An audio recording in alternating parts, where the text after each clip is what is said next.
తదుపరి వృశ్చిక రాశి. మరి ఈ యొక్క వృశ్చిక రాశి వారికి వారి యొక్క కష్టానికి తగ్గ ప్రతిఫలం ఉంటుంది.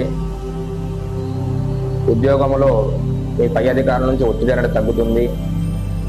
ఉత్సాహవంతంగా పనిచేయడం జరుగుతుంది. ప్రమోషన్లు లభిస్తాయి. ఈ యొక్క రాశి వారికి విదేశీ ప్రయాణం కూడా జరిగే అవకాశం అనేది ఉంది.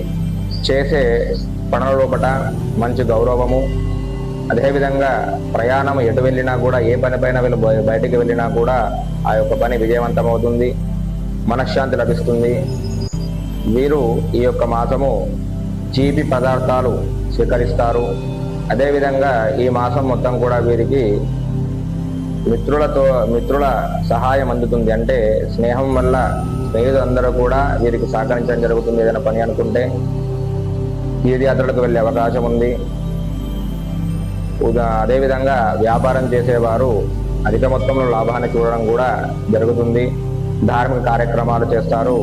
మనోవాంఛ ఫలిస్తుంది. మరి మొత్తంగా చూసుకుంటే ఈ యొక్క వృశ్చిక రాశి వారికి ఈ మాసము చాలా బ్రహ్మాండంగా ఉందని చెప్పుకోవచ్చు.